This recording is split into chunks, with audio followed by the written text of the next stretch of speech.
हाथ उसी का पकड़ो जो आपको कभी ना छोड़े। उदाहरण, बिजली की तार। एक बार एक बच्चा क्लास में लेट पहुंचा तो मैडम ने पूछा, बाकी सब बच्चे टाइम से क्लास में आ गए, तुम लेट कैसे आए हो? तो बच्चे ने कहा, झुंड में तो गीदड़ आते हैं, शेर तो अकेला ही आता है। नौकरानी। मालकिन, आप उदास क्यों हैं? मालकिन, तुम्हारे साहब अपने दफ्तर की किसी लड़की से प्यार करते हैं। नौकरानी, नहीं, ऐसा नहीं हो सकता, साहब मुझे धोखा नहीं दे सकते। टीचर ने पप्पू से पूछा, क्या तुमने कभी कोई नेक काम किया है? तो पप्पू बोला, हाँ जी। टीचर ने पूछा, क्या? पप्पू बोला, एक बूढ़ा आदमी धीरे धीरे जा रहा था, मैंने उसके पीछे कुत्ता लगा दिया, जल्दी घर पहुंच गया। एक गांव के लड़के को फांसी दी जाने वाली थी। जज, कोई आखिरी इच्छा? लड़का, महारी जगह तू लटक जा। पत्नी अपने बीमार पति को पीट रही थी। सास ने पूछा, क्यों मार रही हो इसे? पत्नी बोली, इनके लिए आयुर्वेदिक दवाई लाई हूं, वैद्य जी ने कहा है कि अच्छे से कूट कर देना। पागल है वो लोग जो कहते हैं धीरे बोलो, दीवारों के भी कान होते हैं। ठीक है, मान लिया कान होते हैं, पर जुबान थोड़ी होती है, बताएंगी कैसे? माँ, बेटा क्या कर रहे हो? पप्पू, पढ़ रहा हूँ माँ। माँ, शाबाश बेटा, क्या पढ़ रहे हो? पप्पू, आपकी होने वाली बहू के SMS। पापा, बेटा, अमेरिका में 15 साल के बच्चे भी अपने पैरों पर खड़े हो जाते हैं। बेटा, तो इसमें क्या है, भारत में तो 1 साल का बच्चा भागने भी लगता है।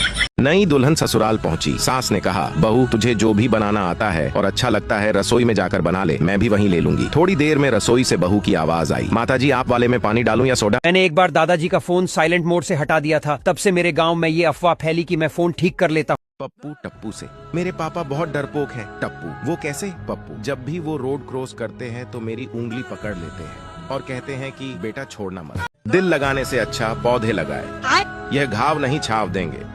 एक बच्चा अपनी माँ से बोला, माँ मैं कैसे पैदा हुआ था? उसकी माँ बोली, मैंने एक बॉक्स में मिठाई डालकर रख दी थी, कुछ दिन बाद तुम उसी में मिले। बच्चा ये सुनकर बड़ा ही हैरान हुआ, उसने भी चुपके से ऐसा ही किया। कुछ दिन बाद जब उसने वो ढक्कन खोला तो उसमें एक कॉकरोच मिला। बच्चा गुस्से में बोला, दिल तो करता है कि तुझे चप्पल से मार दूं, लेकिन क्या करूं, औलाद जो है तू मेरी। दुकानदार महिला से बोला, बहन जी मैंने आपको दुकान की एक एक चप्पल दिखा दी, अब और नया माल कल आएगा। महिला बोली, कोई बात नहीं भैया, मैं तो वैसे भी टमाटर लेने आई थी। मैं मार्केट से लौटा था, घर पर देखा 5-7 मेहमान बैठे हैं, मारे खुशी से मैं उनके पैर छू लिए और फिर बाद में पता चला कि ये साले तो भैंस खरीदने आए थे। कल रात मेरा दोस्त गाना गा रहा था, जरा तस्वीर से तू निकल के सामने आ मेरी महबूबा। फिर क्या, मैंने पीछे से घुंघरू बजा दिए। बेचारे को कल रात से बुखार है। पप्पू की शादी हो रही थी। विदाई के समय लड़की की मां बोली, बेटा अब हमारी इज्जत तुम्हारे हाथ में है। पीछे से पप्पू का शराबी दोस्त बोला, कोई बात नहीं, मां जी घर जाते ही लूट ली जाएगी। पत्नी ने उंगली के इशारे से पति को बुलाया। पति बोल, क्या काम है? पत्नी, कुछ नहीं, बस उंगली की ताकत चेक कर रही थी।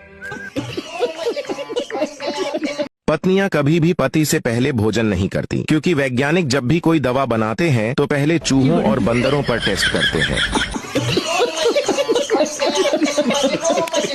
अरे जब अक्ल आती है तो शादी हो जाती है, फिर मोहब्बत करने की उम्र आती है तो बच्चे पालने पड़ जाते हैं, और फिर आराम करने का वक्त आता है तो बीमारियां घेर लेती हैं, और जब जिंदगी समझ में आने लगती है तो दुनिया से जाने का वक्त आ जाता है।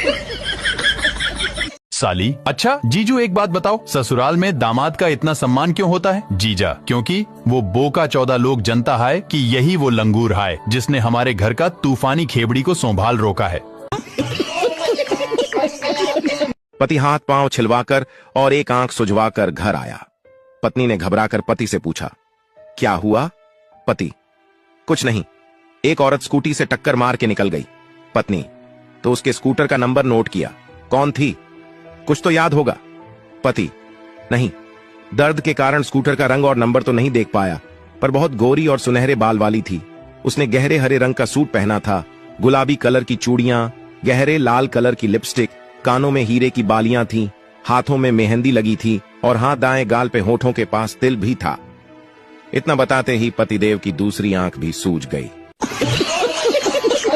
पप्पू जब भी कपड़े धोने लगता तब बारिश हो जाती। एक दिन धूप निकल आई तो पप्पू भागा भागा सर्फ लेने गया। रास्ते में ही बादल गरजने लगे। पप्पू आसमान को देखकर बोला, मैं तो नमकीन लेने जा रहा था।